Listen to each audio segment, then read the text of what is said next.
క్లాంబరధరం విష్ణుం శశివర్ణం చతుర్భుజం ప్రసన్నవదనం ఝాయేత్ సర్వవిఘ్నోపశాంతయే. రావణ జటాయువుల యుద్ధము. సీతాదేవి విలపించసాగెను. ఓ జగద్విఖ్యాత అద్వితీయ వీరుడా రఘునాథ ఆర్తిహరణ, శరణాగత వత్సల రఘువంశాంబుజ భాస్కరుడా, నీవు నాపై దయచూపకపోవటకు నేను చేసిన అపరాధమేమి? ఓ లక్ష్మణ, ఇందు నీ దోషమేమీ లేదు. నా క్రోధ ఫలితం నేను అనుభవించుచున్నాను. ఇట్లు సీతాదేవి పరిపరి విధముల శోకించసాగెను. అయ్యో, నాపై అపార ప్రేమ గల నా నాథుడు చాలా దూరమున ఉన్నాడు. నా ఈ ఆపదను నా ప్రభువుకు వినిపించువారెవ్వరు? యజ్ఞ హవిస్సును ఒక గాడిద తినదలిచినది. సీతాదేవి దుర్భర విలాపం విని స్థావర జంగమ ప్రాణులన్నీ దుఃఖించసాగను. మార్గంలో గృధ్రరాజైన జటాయువు శోకార్తైన సీతాదేవి వాణిని విని ఈమె నిజంగా రఘువంశ శ్రేష్ఠుడైన శ్రీరాముని పత్నియే అని గుర్తించెను. కపిలగోవు ఒక కసాయివాణి చేతికి చిక్కినట్టు ఆమె ఆ నీచ నిశాచరణచే అపహరించబడటను ఆ గృధ్రరాజు చూచెను. అంతటా అతడు పలికెను, బిడ్డ సీత, భయపడకుము. నేను ఈ రాక్షసాధముని నాశమున మొనరింతును అని ఆ పక్షి పర్వతం మీదికి వజ్రాయుధం వలె మిక్కిలి కోపంతో పరుగున వచ్చెను. ఆ పక్షి రావణునితో పలికెను, ఓరి దుష్టుడా, నిలువుము. నన్ను గుర్తించినట్టు ఏల నిర్భయంగా సాగిపోవుచుంటవి. యముని వలె తన మీదికి వచ్చుచున్న జటాయువుని చూసి రావణుడు ఆలోచించసాగను. ఇది మైనాక పర్వతమా లేక గరుత్మంతుడా? గరుడునికి ఆయన స్వామి అయిన విష్ణువుకు నా బలం తెలియను. కొంచెం దగ్గరకు వచ్చిన పిదపాతుడు జటాయువును గుర్తించను. ఇది వృద్ధ జటాయువు. నా చేతులనంటి తీర్థంలో ప్రాణములను అర్పింపవచ్చినది అని అనెను. ఈ మాట వినగానే జటాయువు క్రోధావేశంతో వేగంగా ముందుకు దూకి పలికెను, రావణ, నా హెచ్చరిక వినుము. జానకీదేవిని వీడి క్షేమంగా ఇంటికి పొమ్ము. లేనిచో శ్రీరాముని భయానక క్రోధాగ్నిలో నీ వంశం వారందరూ శలభముల వలె భస్మమగుదురు. రావణుడేమీ పలకలేదు. అప్పుడు జటాయువు క్రోధంతో ముందుకు పరిగెత్తుకుని వచ్చి రావణుని జుట్టు పట్టుకుని అతన్ని రథం నుండి కిందికి లాగివేసెను. రావణుడు నేలపై పడెను. సీతాదేవిని ఒక పక్కన కూర్చుండబెట్టి గృధ్రరాజు తిరిగి వచ్చి ముక్కుతో పొడిచి రావణుని శరీరమును విశీర్ణమునర్చెను. దానివల్ల రావణుడు ఒక గడియసేపు మూర్ఛితుడయ్యను. లజ్జితుడైన రావణుడు క్రుద్ధుడై లేచి తన కరవాళమున జటాయువు రెక్కలను నరికెను. ఇట్లా అతి సాహసంతో తన అత్యద్భుత పరాక్రమముతో రావణుని ఎదుర్కొనే జటాయువు శ్రీరాముని స్మరించుచు నేల కొరిగెను.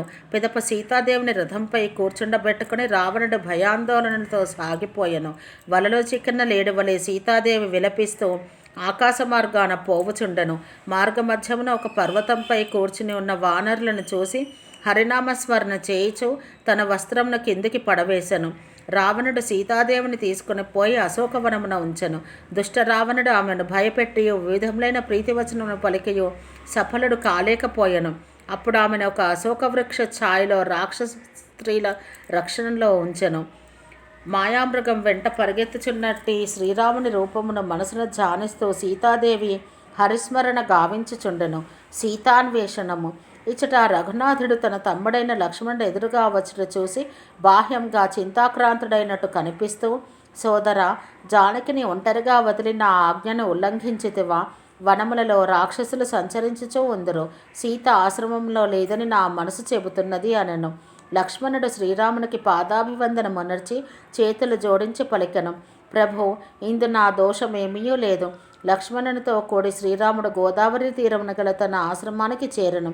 జానకి లేని శూన్యమైన ఆశ్రమాన్ని చూసి శ్రీరాముడు సామాన్య మానవుని వలె వ్యాకులితుడై దైన్యంతో దుఃఖితుడయ్యను.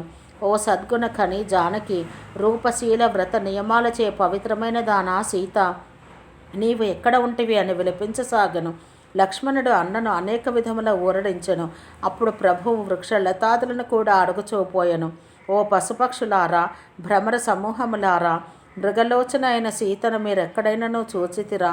పిచ్చుకలు, చిలుకలు, పావురములు, జింకలు, చేపలు, తుమ్మెదల గుంపులు, కోయిలలు, మల్లెమొగ్గలు, దానిమ్మ ఫలములు, మెరుపుతీగ, కమలము, శరచంద్రుడు, ఆడుత్రాచు, వర్ణపాసము, మన్మధుని ధనస్సు, హంస, ఏనుగు, సింహము ఇవన్నీ నేడు తమ ప్రశంసలు వినుచుండెను. మారేడు పండ్లు, బంగారము, అరటి స్తంభములు కూడా సంతోషించుచుండెను. వీటి మనసులలో కొంచెం కూడా సంకోచములు లేవు. జానకి, నీవిచ్చట లేనందువల్ల ఇవన్నీ నేడు రాజ్యమును పొందినంత ప్రసన్నతను సంతరించుకున్నవి. నీ అపూర్వ రూప సంపదనంతను ఇంతవరకు అవి తమ లోపములనే వినుచుండను. ఇప్పుడు నీవు లేనందువల్లనే తమ ప్రశంసలు వినుచున్నవి. నీవు వీటి స్పర్ధను ఎట్లు సహించుచున్నావో త్వరగా ఏల ప్రత్యక్షము కావు. ఈ విధంగా శ్రీరాముడు విలపించుచు సీతాదేవిని వెతకసాగెను. ఒక మహా విషయాసక్తుడు విరహవేదనతో తన ప్రియురాల్ని వెతుకుచున్నట్టు అతడు కనిపించుచుండెను. పూర్ణకాముడు, ఆనంద స్వరూపుడు, జన్మరహితుడు, శాశ్వతుడు అయిన శ్రీరాముడు సామాన్య మనుషుల వలె ప్రవర్తిస్తూ సంచరించుచుండెను. మార్గమున నేలపై పడి ఉన్న గృధ్రరాజైన జటాయువును తను చూచెను. జటాయువు ధ్వజకులిసాది చిహ్నములు గల భగవంతుని పాదములను స్మరించుచుండెను. ఓం సహనావవతు సహనౌ భునత్తు సహ వీర్యం కరవావహై తేజస్వినావధీతమస్తు మా విద్విషావహై. ఓం శాంతి శాంతి శాంతి.